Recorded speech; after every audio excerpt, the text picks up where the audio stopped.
안녕하십니까. 유엔미래 포럼의 박영숙입니다. 박영숙의 미래TV.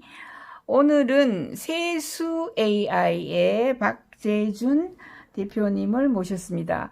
할 이야기가 많으시다고 해서 모셨습니다. 자, 우선 짧게 세수 AI는 누가 이런 기술을 하고 있고, 뭐 지금 카이스트 팀이라고 알고 있는데 누가 하고 있어요? 예, 안녕하십니까. 저는 세수의 대표이사 박재준입니다. 저는 그 카이스트 전기임 전자공학과를 졸업하였고요. 저희 같은 그 멤버로는 그 3명의 그 카이스트 출신들이 계시고, 저희가 추구하는 것은 세이브 어스, 세이브 얼스, 즉, 그 현재 지구 온난화 문제를 해결하기 위해서 저희가 갖고 있는 기술들을 최대한 동원을 하였습니다. 예컨대 그 탄소 배출량이 상당히 많아져서 이제 지구 온난화가 가속이 되고 있습니다. 그거를 해결하기 위한 방법으로는 현재 그린 뉴딜 TF에서도 많이 이야기하고 있지만 재생에너지를 확대하는 것입니다. 재생에너지는 크게 두 가지의 어떤 핸디캡이 있다고 알려져들 있는데요. 하나는 경제성이 떨어진다. 원전에 비해서 훨씬 고가이다라는 공격이 가장 큽니다. 그거를 사실은 그게 좀 약간 부풀려진 측면도 있지만 저희는 그 경제성을 확보하기 위해서 그 경제적으로 전기를 파는 것보다 그 재생에너지 전기를 이용한 데이터를 파는 사업에 집중을 하고 있습니다. 데이터 같은 경우는 전기 자체를 파는 것보다 훨씬 비싸거든요. 예컨대 데이터 센터가 그 전 세계적으로 팜가라는 5개 빅5 회사들이 있죠. 아마존, 마이크로소프트, 구글, 애플로 대표되는데, 이들이 하는 것들은 데이터 센터 서비스 사업입니다. 그 친구들이 하는 거는 주로 전기를 그린 에너지로 생성을 해서 그린 에너지 기반으로 해서 데이터 서비스를 하고 있습니다. 저희도 그린 에너지, 그 재생 에너지를 확대하기 위해서는 재생 에너지를 만들어서 에너지를 보내는 것보다 그런 어떤 데이터 서비스를 해서 좀 더 많은 경제성을 확보하면은 이 재생 에너지의 경제성은 충분히 커버하고도 남습니다. 그렇게 되면은 경제성이 확보되어 있는 재생에너지 사업은 더욱더 확장될 수 있는 계기가 됩니다. 왜냐? 이미 경제성까지 확보되었기 때문에. 또 하나가 안정성에 대한 것이 재생에너지의 가장 큰 어택 포인트인데, 그것은 예를 들어서 재생에너지 설비를 했을 때 에너지 생성하는 시간이 태양광 발전 같은 경우는 낮에 한 3.5시간 정도, 24시간 중에 3.5시간이 유효 발전량으로 알려져 있습니다. 그 3.5시간의 에너지를 결국에는 어디에 담아둬야 되는 거거든요. 그걸 현재는 ESS라는 에너지 스토리지 시스템에 많이 담궈두고 있습니다. 그거를 ESS 비용 자체가 과다하기 때문에 그 경제성도 깎아먹게 되는데, 그거를 해결하는 방안으로는 저희는 AI 기술을 도입하고 있습니다. 프리딕션, 그러니까 예측을 충분히 정밀하게 할 수 있으면은 그 예측한 정밀도에 의해서 그 처음에 투자되는 ESS 비용을 절감을 할 수 있습니다. 그래서 저희가 갖고 있는 IoT 그리고 블록체인 AI 기술을 이용을 해서 재생에너지의 경제성과 재생에너지의 안전성을 확보할 수 있는 플랫폼을 출시를 하였습니다. 그걸 저희는 세수 플랫폼이라고 이야기하고 있고요. 저희가 이야기하는 세수 아리백 시스템이 있습니다. 그 아리백이라는 것은 리뉴어블 에너지, 즉 재생 에너지를 100% 사용을 해서 기업을 운영을 하고 생산을 하고 서비스를 제공을 하자라는 이니셔티브고요. 그 이니셔티브는 유엔의 그 파리 협정, 교토 협정을 거치면서 CDP라는 NGO 그리고 더 클라이메이트 그룹이라는 NGO에 의해서 만들어진 이니셔티브입니다. 현재 국내에서 가입한 기업은 없고요. 전 세계적으로 241개 업체만 가입을 했습니다. 가장 부자 회사인 뭐 페이스북, 아마존, 마이크로소프트, 구글, 애플도 이미 가입이 되어 있고요. 이 일을 어떻게 하냐면은 대개 아리백은 리포트를 받습니다. 그래서 내가 재생에너지만 사용해서 이 시스템을 돌리는 일정을 제출하고요. 그 일정의 로드맵들을 분기별로 리포트하게 되어 있습니다. 국내에서는 왜 안 해요? 하려고 노력은 하나요? 예, 국내에서도 아리백을 달성하기 위해서 그 여러 업체들이 고민을 했었고요. 산자부에서 작년 11월부터 그래서 아리백과 유사한 재생에너지 사용 인증 시범 사업을 진행을 했습니다. 23개의 국내 회사들, 삼성과 SK를 포함해서요. 이 신청을 했었고요. 그런데 그게 약간 그린 프리미엄 요금제 형태로 되어 있지, 그게 아리백과 직접 연관되기는 약간 거리가 있습니다. 왜냐? 국내에서는 재생에너지만 수급될 수 있는 방법이 약간 애매합니다. 전 세계 측면을 봤을 때 전 세계적으로 재생에너지를 얻을 수 있는 방법, 재생에너지로 사업을 할 수 있는 방법은 크게 네 가지입니다. 재생에너지 인증서라고 하는 REC를 직접 기업에서 돈을 주고 사는 방법이 있습니다. 근데 국내는 RPS 제도라고 해서 그 발전 의무 사업자만 그 REC를 구입할 수 있어서 일반 기업은 안 됩니다. 또 녹색 요금제라는 건데, 그 녹색 요금제는 사실은 저희 대한민국은 원자력 발전과 석탄 화력 발전이 한 90% 정도를 커버하고 있기 때문에 개통 혼재로 인해서 이걸 인정받기는 아직은 조금 곤란한 상황입니다. 그리고 PPA 계약이라는 게 있습니다. 파워 퍼체이스먼트 어그리먼트인데, 이거는 재생에너지 발전사와 재생에너지 소비 기업이 그 전력 구매 계약을 합니다. 전력 구매 계약을 통해서 이 아리백을 가입을 할 수 있습니다. 많은 유럽, 미국 회사들이 이 PPA 계약에 의존을 하고 있고요. 나머지 한 가지 방법이 자가발전소를 만드는 방법입니다. 근데 자가발전소는 잘 아시겠지만 대규모의 투자를 필요로 하고 있고, 이 대규모 투자를 하면서 아리백을 선언하는 회사는 아직 국내에는 없는 실정입니다. 국내에서도 아리백을 다 하고 싶어하는 회사들이 많습니다. 왜냐? 이게 의무사항이 되어가고 있거든요. 예컨대 BMW에서는 아리백을 선언을 했고, BMW 전기차에 들어가는 배터리들도 이제 BMW에서 강제로 아리백 선언을 요청을 하고 있습니다. 네, 우리나라 LG 화학 같은 경우 BMW에 납품을 하려면은 아리백 선언을 한 다음에 그걸 납품을 할 수 있거든요. 근데 국내에서는 이 재생에너지 수급 방안이 없기 때문에 굉장히 곤란한 상황에 처해 있습니다. 애플도 마찬가지입니다. 애플도 아이폰 조립 공장 4군데에 그 재생에너지 아리백 선언을 요청을 하였고요. 이제는 그 애플 아이폰에 공급하는 메모리, 프로세서 등 반도체들도 다 아리백으로 만든 부품만 공급받겠다, 이런 압력을 행사하기 시작했습니다. 즉, 삼성전자나 SK 하이닉스 입장에서 보면은 아리백으로 생산할 수 있는 방법을 국내에서 찾기도 어렵지만, 그래서 좀 외국에 공장을 설치하는 방법도 많이 고려하는 걸로 알고 있습니다. 그렇게 해서 요즘에 코로나 때문에 유턴해서 되돌아올 수도 있는데, 그죠? 우리나라에도 이런 준비가 돼야 되겠네, 그죠? 이제는. 예, 맞습니다. 예. 가장 큰 것이 사실은 전기사업법에서 그 전기사업 PPA를 허용을 한다든가, 아니면 REC 구입을 허용을 한다면은 좀 많이 그 아리백에 가입할 수 있는 문제들이 해결될 수 있는데요. 그 허용하게 하는 거는 산자부에서 하나요? 누가 하나요? 예, 산자부에서 하고 있고요. 그 민주당의 그린 뉴딜 TF, 특히 김성환 의원이나 우원식 의원님이 그 20대 국회 때부터 굉장히 열심히 이 PPA 계약을 높이기 위해서 전기사업법 개정안을 냈지만, 이게 결국에는 20대 국회에서 통과되지 못했고요. 주관 부서는 산자부, 그리고 국회 산자위가 되고 있습니다. 산자위에 지금 현재 위원장은 누군가요? 위원이 아직 결정이 안 됐나? 새로 국회. 잘 모르겠습니다. 예. 그래서 아까 그린 뉴딜 TF팀이 만들어졌다, 이런 이야기를 하셨는데, 그게 뭡니까? 이 그린 뉴딜 TF는 그 코로나 위기에서 경제를 회복하기 위해서 문재인 대통령을 비롯한 정부에서 한국형 뉴딜 사업을 기획을 했습니다. 예. 한국형 뉴딜 사업은 크게 두 가지인데, 하나는 디지털 뉴딜, 그러니까 5G, AI, 뭐 블록체인, IoT 등 4차 혁명 기술을 그 융성하는 그런 국가 자원을 많이 투입하는, 예산을 투입하는 뉴딜 정책이 있고요.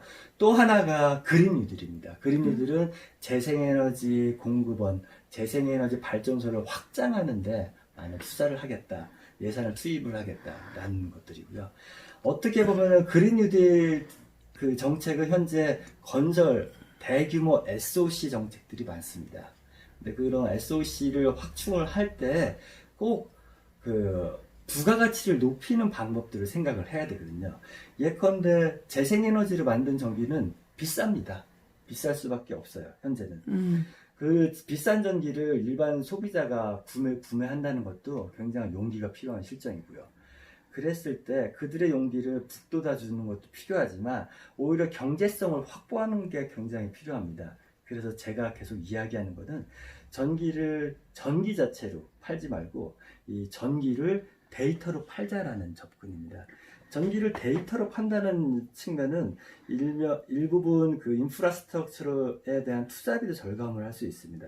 예컨대 발전소를 짓고 큰 송전 라인을 설치하고 그리고 그 송전 라인에 수도권에 있는 어떤 공간이나 회사에 그 전기를 공급하는 게 현재 전반적인 저희가 산업화 시기에 겪었던 일들입니다.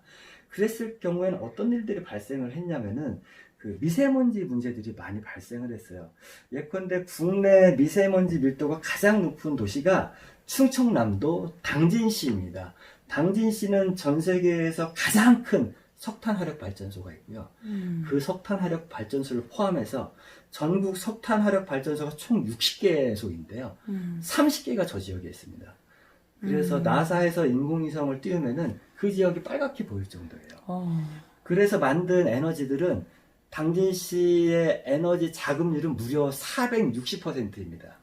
그거는 무슨 뜻이냐면은 360%는 다 경기도 서울로 송전을 한다는 거거든요. 이게 송전하는 비용 자체도 비싸지만 에너지 전력 소모도 한 8%에서 15%가 생기거든요. 그리고 재생에너지 발전단지를 새만금 혹은 당진 등 대규모 시설에 한다면은 그 송전선로를 또 새로 구축을 해야 되는 문제가 있습니다. 송전선로는 잘 아시겠지만 그 몸에 해로운 전자파가 나온다라는 보고들이 많기 때문에 주민들이 반대를 해요.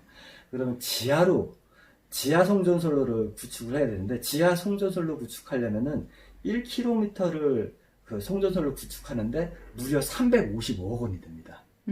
오히려 재생에너지 발전소 구축 비용보다 송전선로 구축 비용이 더 많이 들거든요.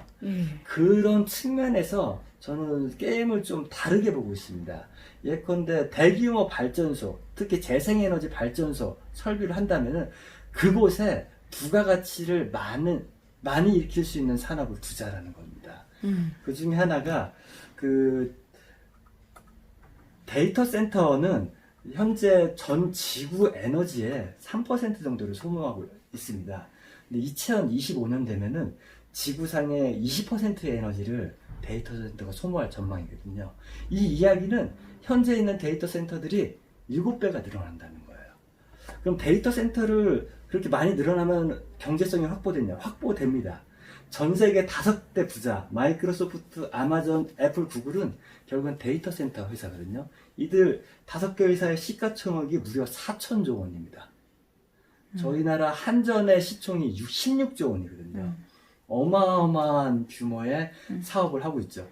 경제성을 확보하는 거는 이런 데이터 센터가 데이터 서비스를 하기 때문이에요. 그러면은 다시 돌아와서 이 재생에너지를 만들어서 어마어마하게 비싼 비용으로 그 전기를 보내서 이 수도권에 데이터 센터를 설치할 것이냐, 그게 아니라는 거죠. 데이터 센터를 재생에너지 발전 단지에 설치를 하면은 통신 라인만 설치하면 됩니다.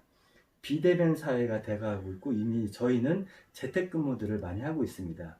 그래서 재택근무를 할 때는 다 데이터 센터 서비스를 사용을 하고 지금 현재 아무런 문제 없이 회사들이 오퍼레이션 하고 있다는 게 증명이 됐습니다. 페이스북, 트위터들도 영구 재택근무를 이미 이야기했던 게 결국 데이터 센터는 직장과 가까운 곳에 있을 필요가 전혀 없다는 게 저희 코로나 사태로 증명이 되어버렸습니다. 즉, 이 부가가치를 많이 생성하는 이 데이터 센터들을 각 지역에 내려줘야 됩니다. 재생에너지 발전단지가 많은 곳에 데이터 센터를 설치해서 그 데이터 센터에서 생성된 그 높은 부가가치들을 그 지역 주민들과 함께 그 프로피시어를 해야 되는 거죠. 예를 들어서 이렇게 데이터 센터를 만들면은 탄소 배출권이 생성이 됩니다.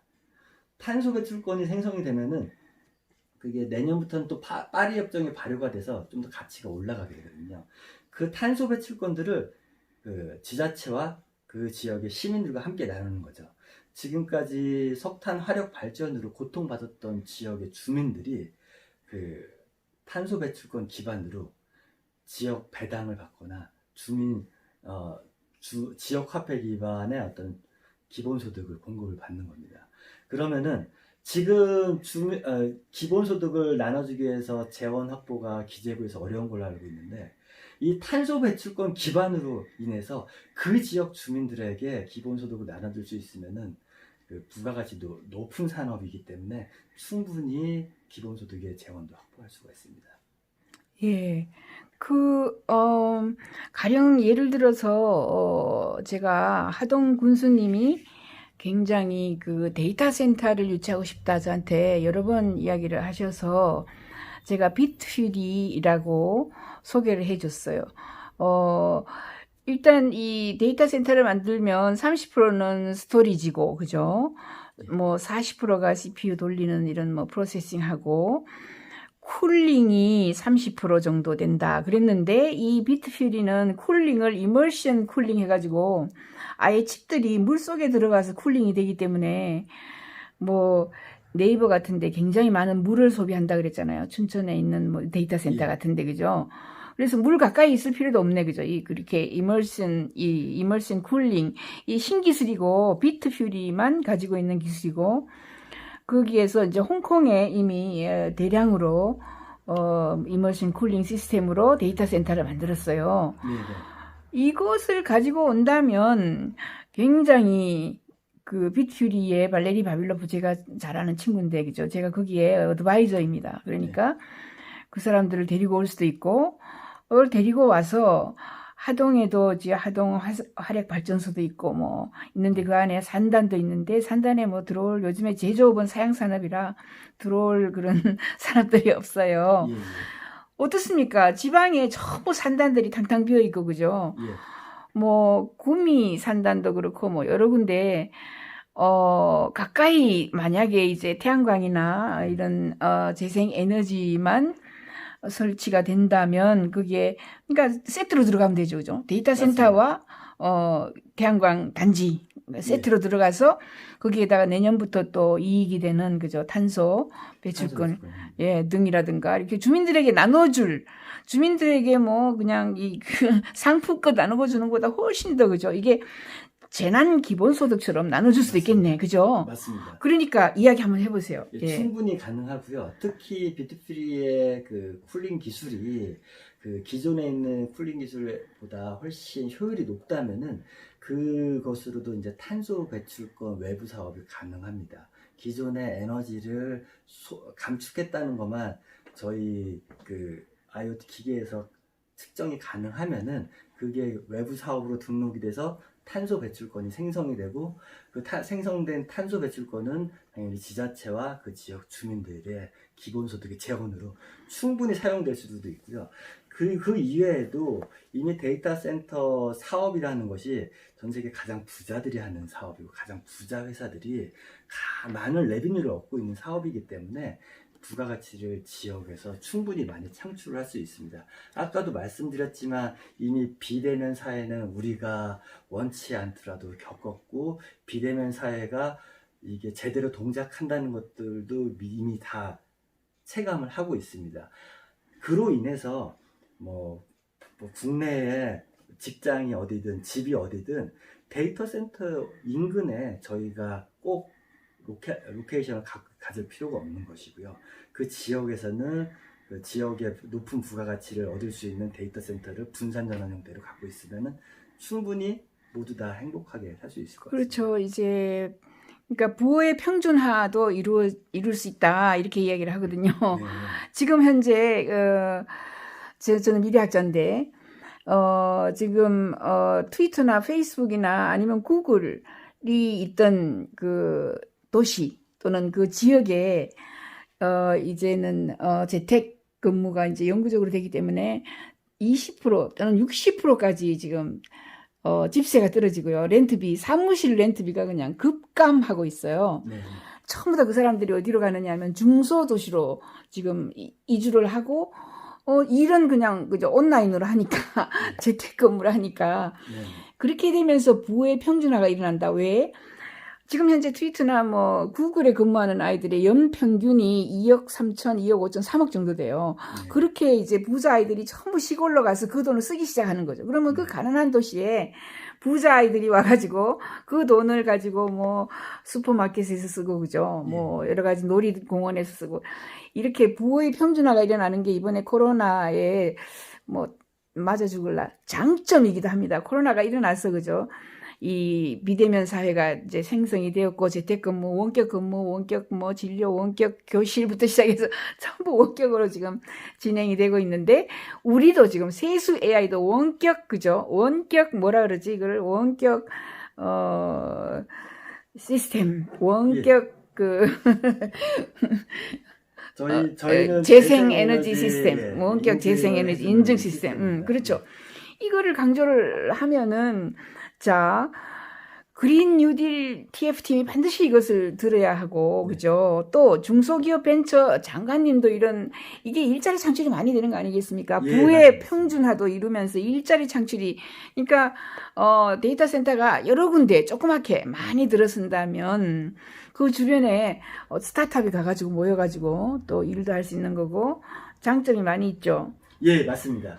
그 그린뉴딜 TF의 현재 주안점은 재생에너지의 확장으로 알고 있습니다. 즉 어떤 국토부 주도의 SOC 산업이 가장 큰 포션을 갖고 있는 걸로 알고 있는데요.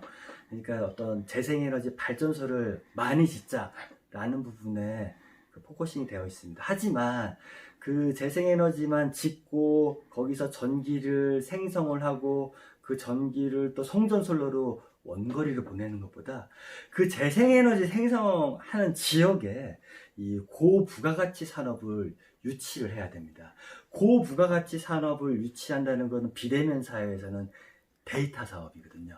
데이터 사업을 지원할 수 있는 것들을 저희가 그 재생에너지 인증을 통해서 이 재생에너지가 어디에서 생성되고 어디에서 소모되는지를 저희 안전한 블록체인 시스템에서 검증을 해서 저희 안전한 IoT 단말을 직접 인터페이스를 하여 이 비대면 사회에서 소비자 즉 어떤 기업이 되겠죠. 재생에너지 기업, 사용기업, 아리백 기업 혹은 그린 데이터 센터 그리고 생산자 즉 태양광 발전소나 풍력 발전소 이 두 곳을 연계를 시켜주게 되면은 이 안에서 탄소 배출권도 발생을 할 수가 있고요.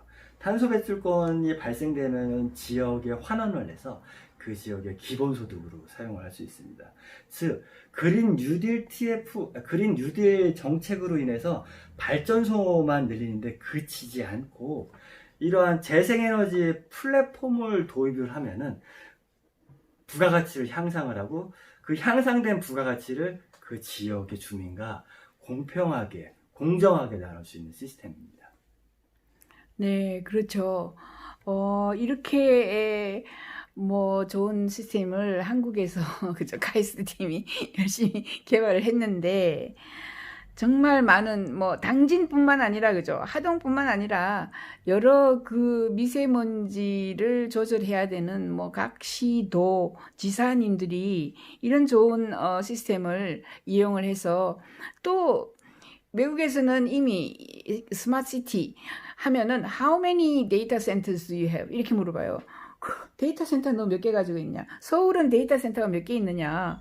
어느 정도로 빨리 지금 자율차를 그죠 굴릴 수 있느냐 또는 에어 택시를 굴릴 수 있느냐 이런 시스템이 갖춰져 있는 게 따라서 스마트 시티인데 말만 스마트 시티 하지 우리가 지금 갖춘 게 별로 없어요. 그래서 데이터 센터를 많이 만드는데 만들 때 이런 지금 그죠 재난 기본소득처럼 동네에 나눠줄 수 있는 이런 시스템까지 다 그죠 돈 버는 시스템까지 다 가져가면 도지사 군수 시장 다음번에 선거에도 유리하지 않을까요? 아무튼 네 이런 좋은 시스템을 이제 한마디로 요약을 해서 시장 군수 도지사님들에게 한번 어필 한번 해보세요. 예, 저희 세수에서 만든 세수 아리백 시스템은 재생에너지를 인증하고 유통할 수 있는 시스템입니다. 그 인증하고 유통하는 과정에 생기는 그 경제적인 부가가치들은 탄소 배출권, 추후에는 REC가 될 수도 있고요. 그리고 이 탄소 배출권을 투명하게 생성하여 지역에 환원함으로써 기본소득의 재원으로 활용할 수 있고요.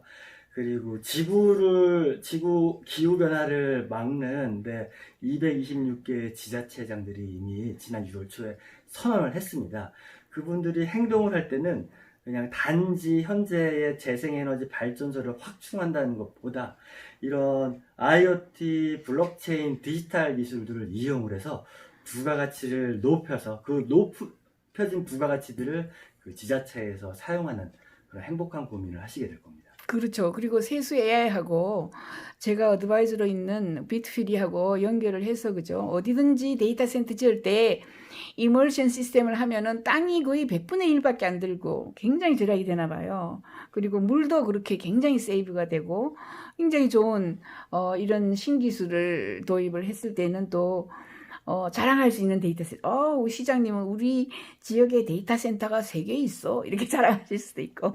아무튼, 굉장히 좋은, 이런 기술을, 우리나라에서 직접 개발하여 지금 현재 코로나 때문에 자가격리 2주하러 지금 외국에서 엔지니어가 들어오지도 못하는 이 마당에 얼마나 좋습니까? 우리나라 기업을 우리가 스스로 키워줘야 되겠다. 이런 생각을 좀 해봅니다. 뭐 다시 또 누구에게 하실 말씀이 있으신가요? 새만금, 그죠? 서산, 당진 이런 데는 꼭 데이터 센터 지어야 되겠네, 그죠? 예, 이미 지역에서는 많은 데이터 센터 움직임을 갖고 있고요. 특히 당진 지역에서는 그린 데이터 센터에 대해서 굉장히 적극적인 움직임을 갖고 계신 걸로 알고 있습니다. 그 지역의 공통점은 뭐 기존에 태양광 발전하면 뭐 임야를 깎아서 하는 자연 훼손 문제가 있었는데 그 이미 간척지를 많이 갖고 있는 지역들이 이 데이터 센터 입지에는 그 재생에너지 발전원이 근접해 있기 때문에 훨씬 유리한 걸로 파악을 하고 많은 움직임을 갖고 있습니다. 네. 그린 뉴딜 TF가 떴는데 이제 우리 박재진 선생님이 그린 뉴딜 TF 팀에 가서 강의도 하고 그죠? 그분들을 만나서 직접 설파하시기 바랍니다. 예, 그렇게 그린 뉴딜 TF는 그린 뉴딜 TF로 끝나는 것이 아니라 그린 뉴딜의 이 디지털 뉴딜 기술을 접목을 했을 때 부가가치를 우리 전 국민이 함께 누릴 수 있을 것입니다. 감사합니다. 네. 수고하셨습니다. 고맙습니다. 네. 네.